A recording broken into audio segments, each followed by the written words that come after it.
So the new Ultimate Spider-Man issue number 5 just came out, which of course takes place in a new Ultimates universe. And let me tell you, this issue really shines a lot of light on Harry Osborn being this new Green Goblin, Kingpin, Spider-Man, and even Iron Man, who by the way in this universe is being seen as a terrorist. So my name is AJ here at the Hero Informer, and let's get into it. So we initially pick up during a flashback scene of all things. And who do we see? Well, we see Norman Osborn at a party with Emily Osborn, his wife, who in a lot of Spider-Man media isn't really shown or talked about. But moving over, it seems Harry is late. And it's a nasty habit that Norman Osborn, his father, doesn't really like.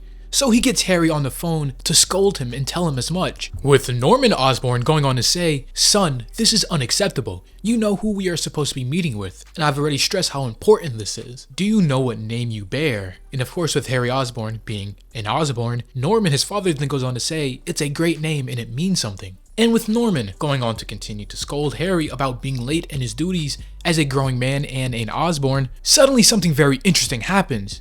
As you see, literally out of nowhere in the background, a missile heads towards the high-rise Norman and his party was gathered at, literally blowing it up, all while Harry watches from a couple blocks away. As almost in an instant, he loses both of his parents, as he looks on absolutely horrified and distraught, as you obviously would in a situation like that. But moving over a couple weeks after that, we see Harry Osborn sitting with an attorney, with his wife, who in this universe is none other than Gwen Stacy, who might even have a lot more going on than what meets the eye. But a little more on that later. For now though, we see the attorney tell them that Norman Osborn, Harry's father, that not only his estate and personal assets, but the entire Osborn company will be transferred over to Harry and his wife, after of course following the tragedy of the death of his parents. That isn't all, as the attorney then goes on to say there's one more thing, as he holds up a card saying this was delivered this morning in his office, specifically for Harry Osborn. And as Harry gets it, he says, "What is this?" With the attorney saying, "I have no idea, but I know who it's from." And who it is from is not good news at all, as you see Harry make a face, which by the way shows up many times throughout this comic, which I will point out when we get to it, of half his face being covered in shadow with a single dot representing his eye. Now what does this mean? Who knows, but we will see soon. Moving over the next day, we see Harry Osborn go into some private chambers, as he has to check into some armed guards. But after holding up the card and making that same face as I said before, he is allowed access. And after walking in, two things of note happen. Firstly, we see a bald man with an eye patch, who will wrap around and be very important at the end of this comic. And second thing, we see this is the Kingpin's territory, as the card he was given was an invitation to talk to Kingpin himself. As we see the Kingpin, as big and muscular as ever, chilling in some type of hot tub. But moving over, we see why Wilson Fisk even invited Harry Osborn to meet him in the first place. It is because he needed a favor, one that he thinks Harry Osborn is uniquely suited to provide. But of course, Harry doesn't think so, as he says himself, he is not his father, even though for the next few years of his life, he's going to be pretending that he is. And with Fisk in response, saying, well, you're just going to have to make do. Because as you see, Tony Stark in his universe is dead, meaning the Stark company is without his original founder, and the company itself is up for grabs. But Kingpin says it is above his pay grade and qualifications to separate Stark the company from its influence and assets, because Fisk doesn't want this company to rise up again. So what is the solution? Sell it to Harry Osborn and have them join the two companies.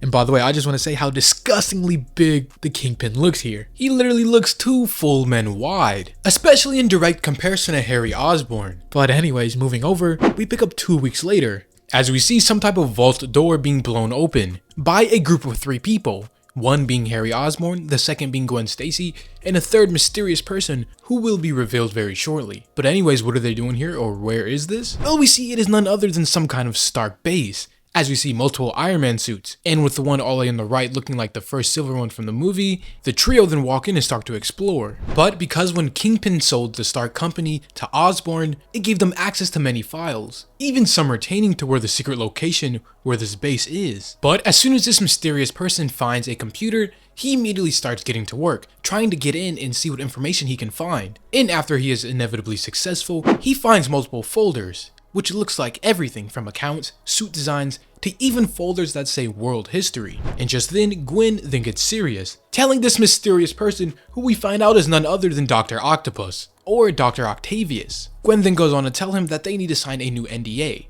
basically meaning that anything he finds out cannot be shared to the public, or anybody else for that matter. But again, we see another time jump, and this comic is pretty fond of that, as there is a couple more time jumps going forward. But for now, we pick up 4 months after that, where we see Otto Octavius modifying Tony's suit in creating this Green Goblin suit that we see here. But even though things are going all good and well, there is one teeny tiny problem. As you see, Otto has accidentally uncovered something huge, as he then goes on to show Harry Osborn, telling him to put on the helmet, which shows up a map with many different dots on it. And okay, right, what does any of this mean? Well, Otto then goes on to hypothesize, saying each one of these little dots across New York and even the world is a link representing any of Stark's technology. But specifically in the last 2 days, it started to expand like crazy. And why is this even important? Well, if you remember from the first issue, Peter Parker, or Spider-Man, was one of the people who got a piece of the tech, which of course is his Picotech suit that he is wearing now. Meaning if Tony, or the AI version of Tony, showed up to Peter to try and turn him into a hero, imagine what all these other dots could mean. And with that, Harry Osborn decides to look more into this and discover what is really going on. But for now, there is another time jump, as we finally pick up and see something familiar just at a different angle.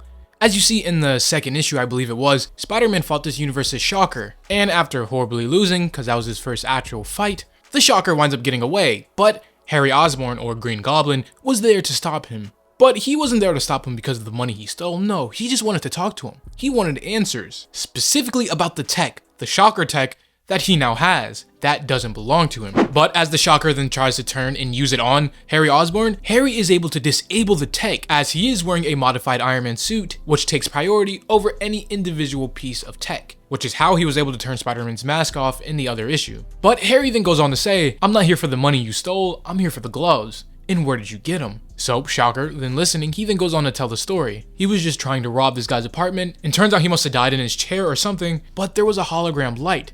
And it was none other than Tony Stark, carrying a message and some technology, the same way it appeared to Peter Parker himself. So this means this version of Tony Stark, which I believe was a future version, is going around trying to create more heroes. But as you can see, it is not always successful. And while Harry is taking in this information, the Shocker then tries to attack him, jumping up, punching him across the face. But of course, seeing how this is a modified Iron Man suit, he is really durable, as it does nothing to the Green Goblin, only making him flinch. And because of that, Shocker's aggression, Harry then lays him out, and taking the gloves for himself. But again, another time jump, moving past that, we see where Peter and Harry first went after they revealed their secret identities to each other and got a drink together. And as they start to talk, breaking the ice and getting to know the basics about each other, Peter then goes on to say, everybody knows your name and what you do for a living, so you really don't need to tell me anything. I already know who you are. But here's where things get interesting. As while making the same face again, Harry then goes on to say, Peter, what you're referring to is a product of public relations and marketing, and it doesn't have anything at all to do with what I am really doing for a living. As Harry starts to explain to Peter, after Stark was supposedly involved with the death of his parents, he inherited his father's company, Osborne Industries, and then he was basically given Stark's company also. But after of course getting into Stark's secret base and his information and secrets, he found out that the people who gave me this company, the Kingpin and who he is working with, just might be the most evil people in the history of the world. And it is very possible that they, not Stark, are who really had my parents' blood on their hands. But moving on, Harry then also says, do you know why Stark even picked you? Peter then goes on to say, yeah. He said I was supposed to have a different life, be someone else, which was stolen from me by the same people you're talking about. He said I was supposed to be a hero, and as soon as he said it, I knew it in my bones. So yeah, of course, we are going to do something about it, because that's what heroes do, as they then clink glasses, setting up this new partnership. But as we move back over to finally present day, we see Harry do something that's not really that heroic. As you see Harry in a dark, secluded room, talking to this person who is not yet revealed, saying it took a month to peel it out of you. You have some sort of embedded exoskeleton under your skin. And while it is impressive, it must have hurt. And who is he talking to? Well, he's talking to the same bald eye patch man from earlier, who is Fisk's right-hand man. Or at least was before he got captured here.